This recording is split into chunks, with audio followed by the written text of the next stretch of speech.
MadLab Performance presents The Lab Podcast. Here's your host and chief mad scientist, Dan Gilbert. Hello and welcome everybody to The Lab. I'm here with Alec. You're not Alec. No, I'm not. Juliana Rossi. Yeah. We have Yeah. nutrition coach, Yeah. fitness expert. Yeah. I think you have some other titles in there that I'm forgetting. President of the known world. Mm-hmm. Not yet. Mm-hmm. Owner of MadLab. Yeah. Future Almost. owner of MadLab. Yeah, you'd win it in a I fight. gotta duel you for it, but yeah. Yes, I'm not ready, but I guess even in the future I won't be ready. Let me know when you're done. I'll be preparing. Today's podcast is brought to you by FNX Fitness. If you're looking for a supplement company that'll help you rise up, look no further than FNX Fitness. With products ranging from recharge to help amp up your workout, restart for your AM protein blend, or rebalance for all of your green, super green needs, actually. Whether it be gaining muscle or just looking to live a healthier life, FNX will help you get there. For 15% off of all FNX products, use the code, Alec, MadLab, capital M, capital L. That is correct. MadLab, yes. For 15% off, put that in your cart at checkout, and that way we can get you closer to all of your nutritional goals. What are we talking about today, Jules? We're gonna talk about nutrition for athletes. For athletes. For athletes. You were a collegiate athlete. I was. Yeah. Did you guys have any kind of nutrition plan? Not necessarily. A lot of our nutrition was like limited to our dining hall options, and where I went to school, we did not have that wonderful of a dining hall. So, yeah, it was kind of limited to that. And then we got some nutrition advice maybe towards my junior year. And then other than that, we were pretty much on our own. So you guys didn't have like a team nutritionist? No. Or anything like that? No. And so did they have any kind of plan for you that would be printed out? No. Anything? No, nothing. See, I think that happens pretty often. I mean, at some of your, a lot of your Division I schools, they obviously have, they have even just specific, not even school nutritionists and dietitians, but they have team nutritionists. Like a football team will have different, swim team will have something different, stuff like that. But for many of our athletes out there, especially our high school athletes and definitely our middle school athletes, there's not really any guidance for them at all, and they're kind of just left to their parents' devices. And then the parents are working and they're trying to raise kids, and they don't have just the one athlete. They might have like 4 other kids that may or may not be athletes. So they're trying to figure out nutrition. Really, they're just trying to keep their kids alive and getting to the sport and getting to school and all that stuff. So we should clarify some of the things that maybe these athletes could be eating, should be eating, maybe some things to stay away from. I think that would be some sound strategy. I agree 100%. When it comes to athletes, do you have a general philosophy or some ideas that you follow when talking about nutrition? I think like the number one thing for me is just like, are they eating enough? Are they getting enough food? Because they're out there. Some of these like athletes, I mean, a lot of them are still in school unless you're at the professional level.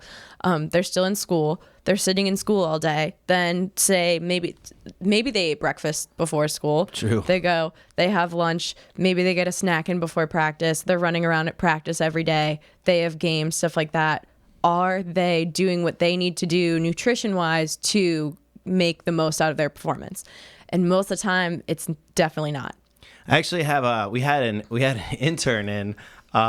And he told me his nutrition because we go over. I don't know if you know what I'm talking about. Yeah, He would love me to talk about this, actually. And so we talked about it, and hopefully, I know he was doing much better with it after a while. I can't remember do you remember what cereal it was? I feel like it was like Fruity Pebbles or Lucky Charms. It was one of those, but it was Cinnamon Toast Crunch or something. It was some ridiculous cereal. And he wouldn't eat breakfast, so then there's no breakfast. School all day, and then he played lacrosse and football, so then he would go to practice. Sometimes he would eat a bowl of cereal before practice. Then he'd go to practice, but then he would eat like 2 to 4 bowls of cereal before going to work. and then he worked at a fast food restaurant, and then you would have terrible fast food options, and then he would get home, go to sleep at like 11 or 12 at night, wake up in the morning, and do it all again. So we're talking about lack of sleep and some serious nutrition deficiencies there. I think that sounds like the perfect nutrition plan for me. Yeah, I mean, I was kind of jealous of when he was like, and then he would just be like, and I would smash 4 bowls of Cookie Crisp or whatever, whatever it was. And I was like, that sounds amazing, but this is not good for an athlete. So we do have a lot of them that kind of eat sporadically like that. Yeah, and then don't eat enough. No. I guarantee 90% of athletes aren't eating enough. And also, depending on the sport and depending on your position, sometimes you go to practice, you're running around for 2 hours. Yeah. At a game, you could hit maybe like 3, 4, 5 miles in a game, you know? Or if you're like, going in with like 200 calories eaten. I know. It's and not insane. even 200 good calories. It's insane. And so I feel like a lot of the time, like people just, they neglect it. You know, and then they start to see like, okay, like midway through the season, people are getting injured and they can't sustain like games. They can't make it through practice, like all that stuff. And you really do have to take a hard look at nutrition to kind of answer those things. You know, that's one part of it, but I think it plays a huge part of it. Yeah, for sure. There's only 2 ways that you can get energy, right? And that is from food that you intake and then sleep. So it's food and rest. You're forgetting about photosynthesis. Oh, photosynthesis. For us plant-like. Us Venusaur, Bulbasaur ones. Per our conversation of Pokemon today, which we won't get into. We'll save that for the Pokemon the Pokemon podcast. Yes, exactly. Tune in next week. All right, so you're finding that athletes aren't eating enough. No. Or near enough. What do you do about that? Like, I guess first step, maybe make them aware of it. Yeah, for sure. Just make them aware and talk about how it affects performance, you know, because if they're not eating enough, they can't play to their maximum level, you know? And so I think, just make them aware. And then maybe if you kind of have the time, like sit down, talk about their schedule a little bit. Okay. If they're waking up at 6:30 and they have to be on the bus by 6:45, like, maybe say, hey, maybe the night before, set some food out or just put it, you know, their arm's reach. Maybe it's a protein shake and a granola bar or a banana or whatever. But nothing that's going to go bad. Set out a glass of milk. A bowl of ice cream. A bowl of ice cream. We'll save this one for the morning. This is my morning ice cream. Yep. Which it probably isn't actually far-fetched for some of these individuals. I do like what you said about tying it to performance. Because I also think too often when we speak to kids, how I am even now sometimes, but a lot of kids, like thinking of long-term health is difficult when you're a kid. Oh, absolutely. So tying it to go, you know, hey, for this is to be healthy, this is this. I mean, they're running around, their schedules are nuts. They want to have fun and they're like learning all this new stuff. Sometimes long-term health is not anywhere close to their mind. But their performance in what they do in their sport is. So I do think that's a mistake that a lot of people make. They keep talking to kids about health. Some kids do care very much about that, and not saying they don't. But athletes, if somebody is an athlete and a competitive athlete, they should always care about their performance. Yeah. And then tying it to that, I think, is super important. Do you do anything, or do you find any issues on like beverages and like what they drink and like how they hydrate? They're not hydrated.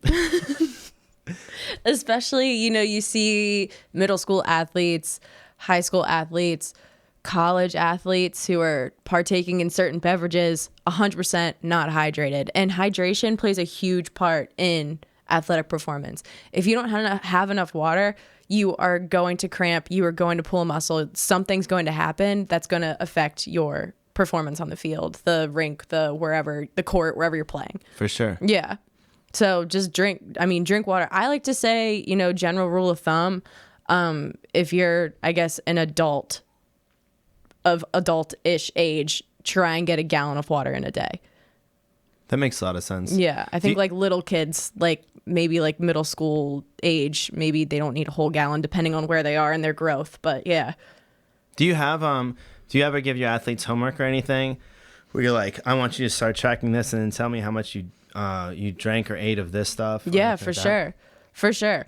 And like a lot of them, I tell them, because I think you see this a lot more, I think, with female athletes than you do male athletes, but it's like, you do need to start getting in, okay, like, are you eating enough? And like, it is okay. Like, if you're going to go to Chick-fil-A, get whatever you want at Chick-fil-A, and then maybe throw in some like grilled nuggets on top of that, just to get some extra calories, some extra protein that's not going to like make you feel weighed down and disgusting, you know? Right. Or, yeah, just making sure you're kind of like hitting those like targets each day, most of the time each week, you know, and then just like seeing how you feel. And then after a couple weeks of that, like adjusting based on how you feel, based on how you're performing. I think nutrition advice too is based on, it's certainly based on the individual, because you have some that are mature than others. But like I would say, like middle school athletes, you might go, you need to drink more water, maybe focus on this much water, and here's times that you should eat. Yeah. Right? Like eat before practice, eat after practice, or whatever.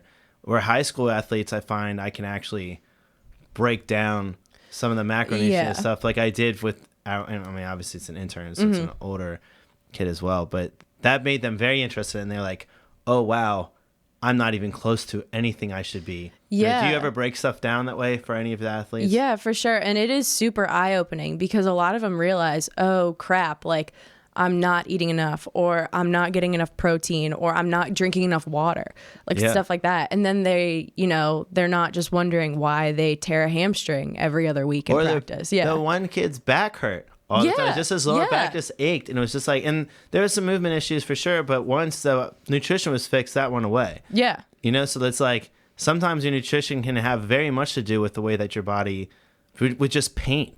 Yeah, absolutely. Yeah. Absolutely. Especially when you're drinking, I mean, I don't even know how much sugar. That's like an astronomical amount. Again, jealous, but at the same time, it's just not, it's not good for you. When you were talking about water, we actually had an athlete. So not a general population or anything like that. So we had an athlete that never drank water.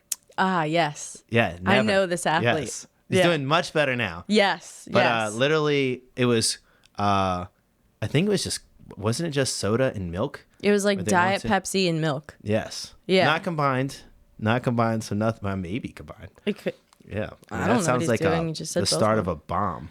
Oh, yeah. Or something. No. Or a new Pokemon. They're evolving. Bringing everything back to it. Sorry for screaming at you, Mike. Not you, Mike, but this Mike. The actual Mike. No, but great jokes today. I feel like this happens like with a lot of, you know, athletes, especially young athletes, people who are like impressionable, you know? I thought you were just going to kick I'm me. just Sorry. Yeet the Yeti across the room. Yeet the Yeti. There's a lot of stuff happening here. Sorry, continue with what you were saying. No, like I feel like especially like younger, you know, kids, middle school, high school level, they're like super impressionable. So a lot of the times it's like, okay, like what are the parents doing? What is the parents' lifestyle?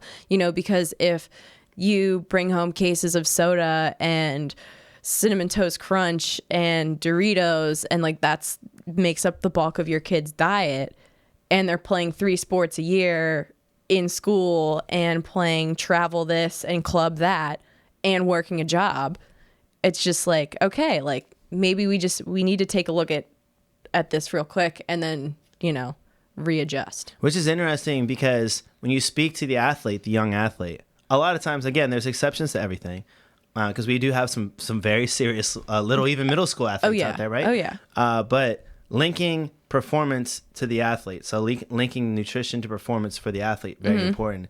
Linking health and their kid's safety to nutrition for the parent is super important. Yeah. So it's almost like you have to have 2 different conversations in a lot of the time. So nutrition, just like training, can be very much a game of psychology. Yeah, seriously, especially with, you know, younger kids, because it's like that kid, yes, like you want them to be able to speak for themselves. Their parents probably want them to be able to speak for themselves.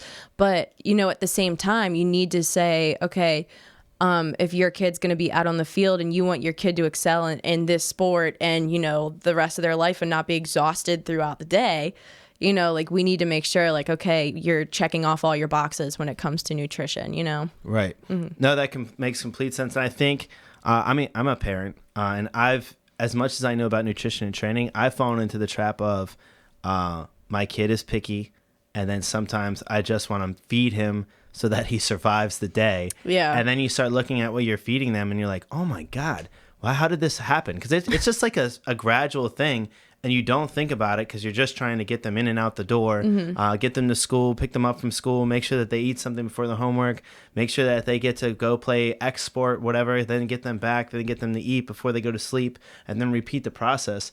And then you start to look at how the process crumbled down because of either your own exhaustion and how picky they are, and you don't want to fight. And then all of a sudden you're feeding them terribly. And I think that happens to a lot of parents as well. And I think it's important to wake a parent up from that, because I had that happen. And this is my profession. Yeah. You know? So it can happen to anybody. So us educating the parents, super, super important. Yeah. Makes this podcast important. Yeah. I think like, you know, like speaking to the parents, especially if your kid is picky, like super picky, like will only eat like sugar picky. You know, I would just be like, make it a point, you know, you shouldn't maybe take those things away from your kid, but maybe like use it as an incentive and be like, okay, like if you know, eat like some of your broccoli tonight, like, you know, you can still eat like whatever it is you want to, you know, or just like instead of, you know, quitting cold turkey from like this thing that, like if you know your kid's not going to eat, it's better to make sure your kid is eating and is getting in calories than it is if they're just like not going to eat anything. Yeah, and giving them some options too. So yeah, like, for sure. If just because you think that kale is healthy, if your kid's not going to eat kale, it's going to be quite a fight to get them to eat Oh my kale. God, yeah. Yeah, then be like, okay, well, will you eat, I mean, like any kind of leafy green is probably the same, but maybe like some, like maybe spinach is a little bit different for them. Or maybe you're like, what happens if I give you, instead, let's give you a green shake. Will you eat, will you do something like that? Will you have broccoli? Will you have something green or some kind of vegetable? Yeah. If they're not there, maybe be like, here's some carrots at least. Yeah, like just a raw vegetable. Yeah. Here's carrots and like some ranch dressing. Right. You know, like just, you know, eat it. It's good for you. And then, you know, you can kind of, you know, go progress from there. Yeah. You know, and I think that is, you know, it has to be I don't have kids, so I don't know what it is trying to feed a picky eater. I was never a picky eater, but like that has to be, tough. yeah, it has to be super tough. And I think just kind of like, you know, making sure your kid getting the calories they need in order to, you know, perform in their sport, because we are talking about nutrition for athletes, not just like, you know, getting your picky kid to eat, but like making sure your kid's getting the calories they need to maintain their activity levels, but also like making sure they're not hating it, you know, because if they hate it, they're not going to do it. And you don't want to have a negative connotation to anything healthy. Exactly. Either. So they should slowly learn, and then like, no, I mean, they're not going to be super excited about it. Some kids are, but again, there's exceptions to everything. Yeah. But they're not going to be super excited about it now. I'm like, Jack eats, I mean, he drinks green shakes, and that Jack's my son, but, and he's actually been on the podcast. But he'll drink green shakes and stuff, but he hates them. And he'll drink fish oil, and he hates it, but he knows what it does. And like, he's out of the age where he understands it. So he'll like drink from the bottle for his fish oil, and then he'll eat his crappy vitamin because those taste not the greatest. I can vouch for that. They're terrible. And then that's right. And then he'll drink his green shake, and then he'll go out the door. You know, like we'll have some other food and stuff like that. I think one of the things that gets really confused for parents and athletes is even just the start of the day. And this is kind of weird because we've had talks about meal timing before with breakfast, but for athletes, I think that like child athletes, so when we're talking about like even college, I would say when people are trying to develop some kind of routine or some kind of like healthy habits, I think breakfast does become really important. For sure. Figuring out, so again, the meal timing, there's all sorts of research all over the place with it. So I'm not speaking about the meal timing. I'm just speaking about creating a healthy habit and like starting the day that way. Almost like when people talk about like doing the first task of the day and making your bed and stuff like that. It's almost the same kind of thing with breakfast. Do you ever talk to them about breakfast or do you have any thoughts on that because breakfast is one I think gets skipped a lot because kids like to sleep in. Yeah. And then parents are just trying to get somebody out the door. And then two, I think that breakfast a lot of times is one of the crappiest meals people eat. It's almost like a dessert. Oh my God, yeah, for sure. Like you go through the grocery store and you pick out like a thing of like granola bars or a box of cereal. And we call that breakfast. Eggo waffles used to be one of my favorite breakfasts when I was a kid. Mine too. I loved Eggo Cinnamon waffles. Eggo waffles. Yes, with butter and syrup. Or just like you make an Eggo waffle sandwich with peanut butter. That sounds amazing. I did not do that. Oh my God. That was chef's kiss. It was, one of my favorite breakfasts. Not the most healthy breakfast in the world, but, I was eating as opposed to like but at least not you had eating. some calories in that. Yeah. Yeah. And, especially like, granted, like when I was in high school, we didn't have like super early morning practices unless it was on like a Saturday. So it's like, okay, like maybe I skip breakfast, this Saturday and eat afterwards, which was not the healthiest decision. You should have at least something in your system to start the day. Because like say, you're all regimented and you have your routine and your parents cook dinner at 5:30, you eat at 6:30, and then you don't eat anything for the rest of the day. Then you go to bed. Then you wake up, then you don't eat breakfast, then maybe you eat lunch around like 12 o'clock, 1 o'clock. That's, math is hard, but like 18 hours potentially where you're just like not eating. Yeah, where you get anywhere from like 200 to 800 calories from that lunch, and then you're right into practice. For sure. Or into lift and then practice, or whatever your schedule is after school. When I was a senior in high school, I kept a jar of peanut butter in like the yearbook room. I was in yearbook, so I would just like type and do stuff while I was It was cool. No. So I used to keep a jar of peanut butter and a bag of carrots in the little mini fridge, and that would be lunch. But that's not at least it's not the worst. No, I'm but getting if that's some all you calories ate, from the peanut butter. But yeah, that's all I ate. Do you have advice for let's say like a realistic quick breakfast? Because not every parent or every kid is going to want to make start making eggs and all sorts of stuff. Honestly, I would say just grab like a protein shake and a piece of fruit. That's not a bad idea. You don't even need to prepare anything. You just buy the little pre-made protein shakes. You can get them in chocolate. It's delicious. Okay. Yeah. They have a million flavors. And then maybe like an apple or a banana or something with a little bit of like healthy sugar to like kickstart your morning, where like you don't need to be drinking coffee or energy drinks or stuff like that. And you're kind of, you're awake and then you're satiated because you've had like a shake and then like something solid. That makes a lot of sense too. And then even if you don't want to eat, like that's not a ton of food you're putting in your system where you're going to feel sick, because I don't love eating at 6 a.m. when I wake up. Like it's just like, I'm just not hungry then. But I can grab my protein shake, I can drink my protein shake, I can grab a piece of fruit, and I can head out the door. Yeah. Yeah. And then you can and even if you just head out the door, those things, you can kind of eat those at your leisure too. Yeah, for sure. At least start hydrating. Oh my God, yeah. And maybe start hydrating and have a freaking vitamin. Yeah. Like something. Oh my gosh, yeah. That makes a lot of sense. I also think it's, again, going back to the dessert breakfast, is like when you're like, my kid eat breakfast every morning and it's a bowl of really almost any kind of cereal. Yeah. But certainly if it's like a bowl of Cinnamon Toast Crunch or like the sugar-loaded Raisin Bran, whatever, but it's Raisin Honey Bran. Bunches of Oats. That's a good one too. The oats, they're healthy.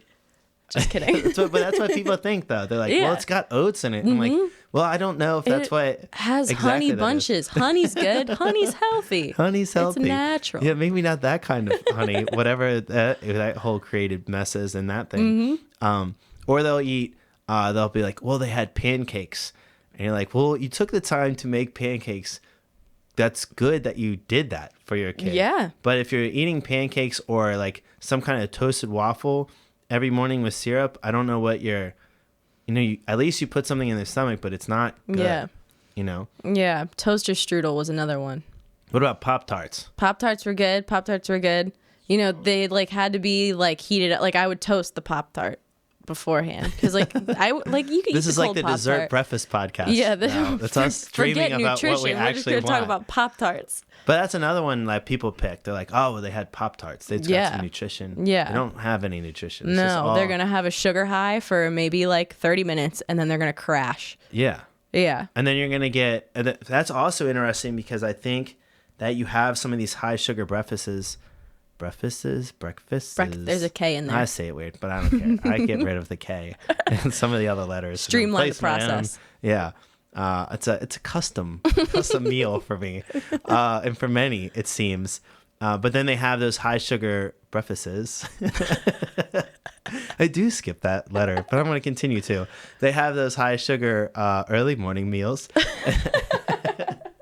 And then they're like, they get these reports of their kids not doing much or even maybe acting up in their early classes. And they're like, what's going on? We're like, well, you gave your kid almost a full day's amount of sugar in a breakfast, and then you sent them to school and you expected them to perform mentally even. So even outside of athletes, like just mentally in school, because that is a long day. Yeah. You know, a lot of these people, you know, they work 8 hours days, but they probably work they're probably required to work 45 minutes of that 8 hours. So the kids are not that way. You know, you got to perform almost the whole day. Exactly. But if you're going to eat Pop-Tarts, to bring back the Pop-Tarts, it might not hurt if you have to have your Pop-Tart to eat it right before practice.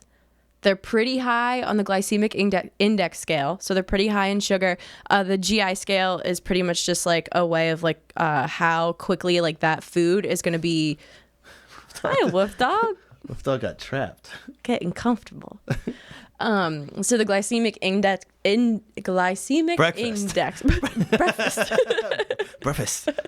The glycemic index scale is a scale. It rates carbohydrate-based foods. The higher it is on the scale, the more quickly your body is going to like utilize that energy, or utilize it as energy. And so something that's like more sugary and more processed is going to be higher on the GI scale. Something carb that is like higher in fiber is going to be lower on the GI scale. So if you're looking for something that's going to give you a quick burst of energy, a Pop-Tart before practice might not be a terrible idea.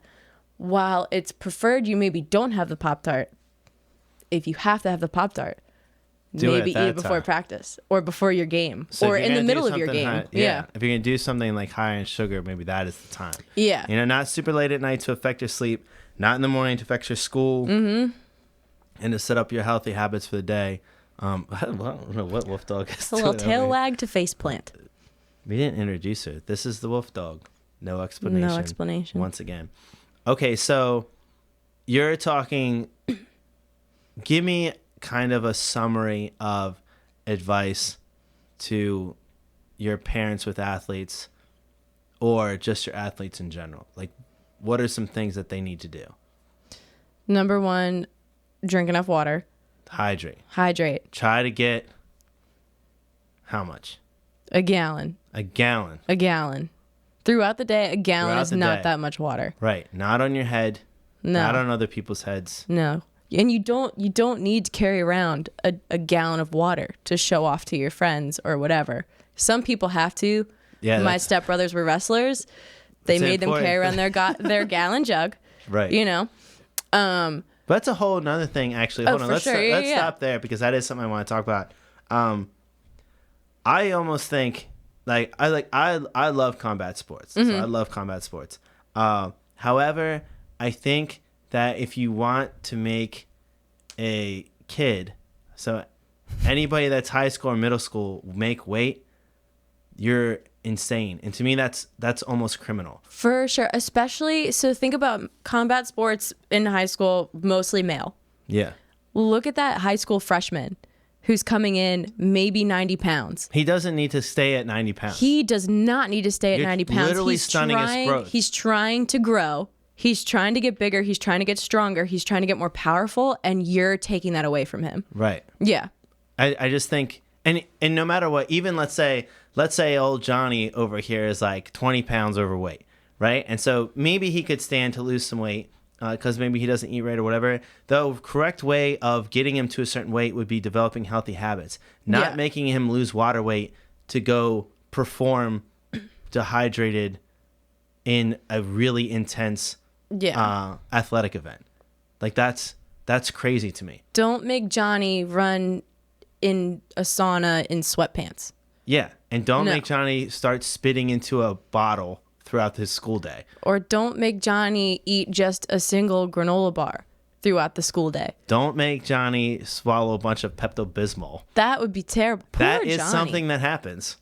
Oh my gosh. Yes. Yeah. Jeez, I've never heard that one. Yeah, I've heard the sleeping in trash bags one. That's another one. Yes. That sounds terrible and loud. It's a crazy screwed up culture. Yeah. You know, if somebody is whatever weight, then have them fight at that weight. You know, like like F your school and whatever you're trying to do, like that kid is more important than the competition and everything else. Yeah. You know, if you haven't, if it takes like maybe some loss of weight because it would be healthy for them to be lower weight, then that comes from healthier habits and slowly turning them towards that, not some drastic change right before a Saturday event. And that's the thing, like if you want your athlete to perform as a coach, making them drop an insane amount of weight right before they have a meet or right before they have a fight or anything like that is crazy, especially if they're still growing. And they're stopping doing that at higher levels too. So even at your professional levels, I used to have guys that would come down like 30 or 40 pounds,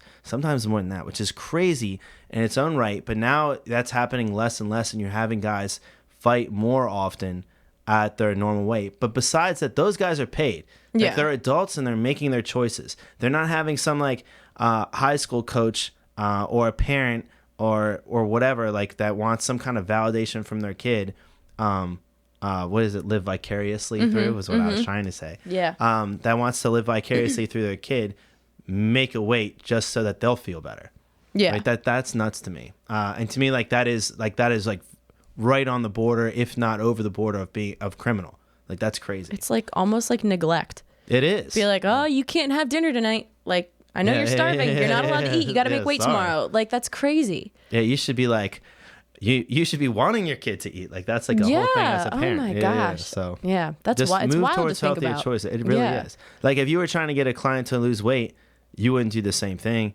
You wouldn't be like, all right, look, we need to lose a lot of water weight. I know it's only temporary. It only lasts for like 3 days, but you're just gonna lose as much water weight as possible. You're gonna be wearing 4 hoodies and then a trash bag on top of that, and like one of those like garden trash bags, and then one of the ones that has like the Flex Seal. And then you gotta stand in the sun. Yeah, then you gotta stand in the sun. It's also a 0-calorie diet.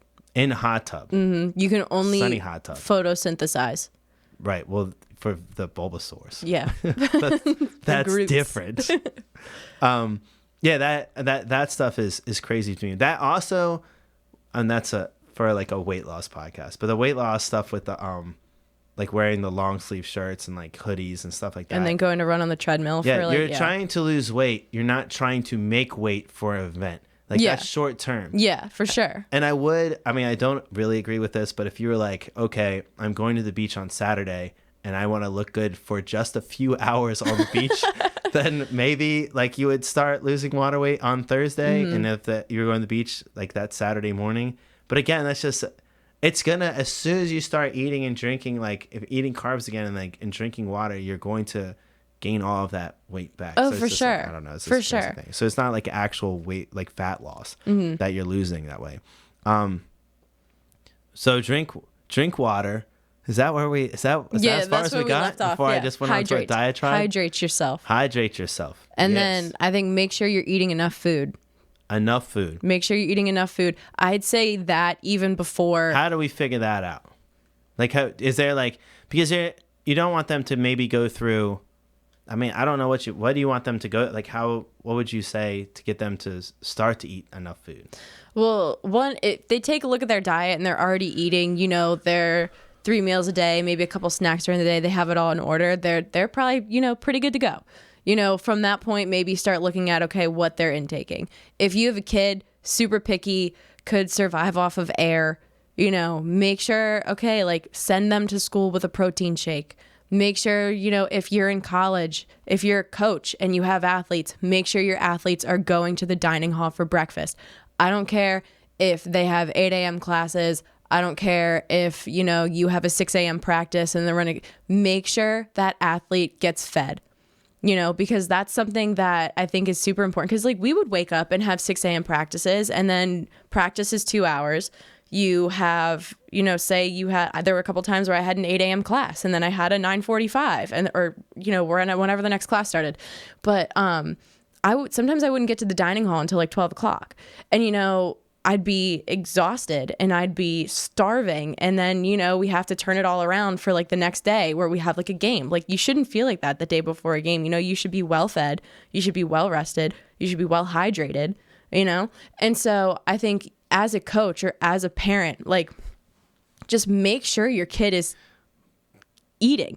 So I think that is super important, but is there something that they can, like a way that they can track? Would you have them track, or would you just be like, look, they just need to eat this many meals at first, and then maybe you start worrying about tracking? I start with that because a lot of kids and a lot of parents, you're looking at parents, you're looking at coaches.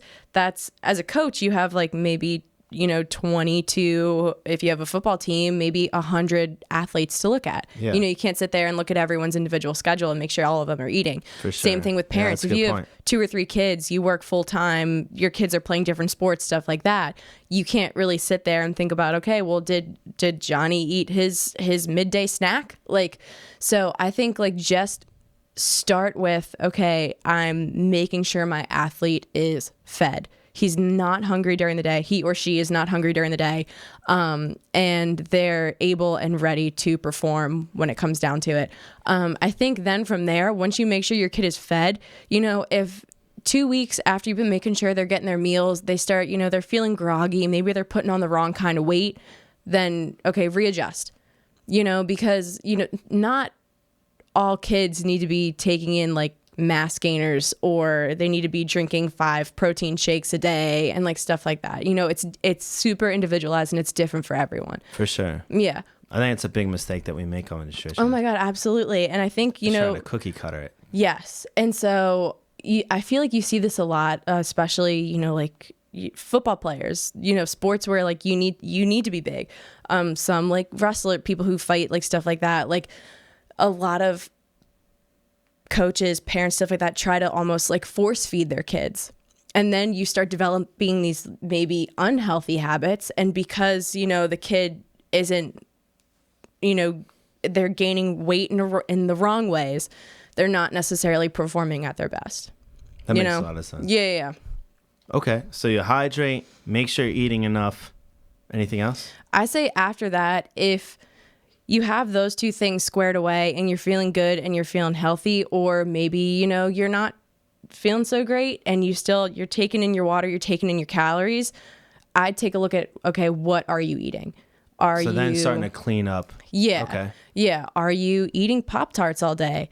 Are you, do you have a balanced diet of like, leafy green vegetables, and you're getting enough protein and like all those things that like make up an important diet?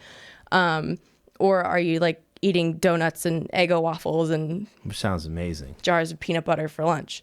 We're gonna have to add that to the dessert podcast. Donuts. Mm-hmm. Luke Hillman have to pop on. Luke Hillman donuts.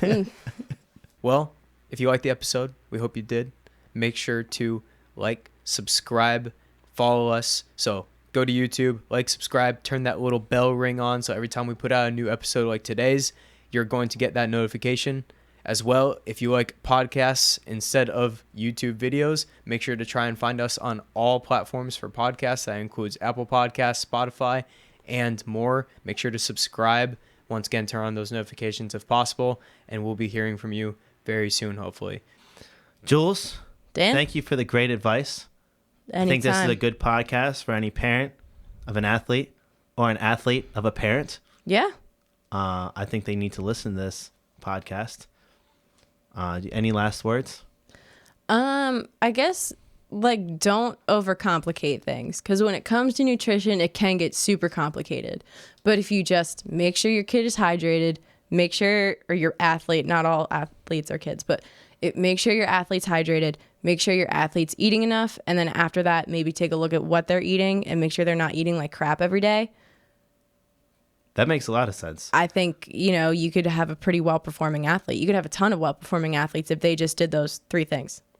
No, that's a good point. And that does kind of simplify the process. Yeah, because it doesn't need, especially when you have they have a ton of things on their plates, especially once you get into like the high school, college level, it gets to be a lot. And so just streamline the process. Streamline the process. And with that, I would also like to add, if you ever get bitten by a wild animal, take your rabies shot. Thank you guys for listening to another episode of The Lab.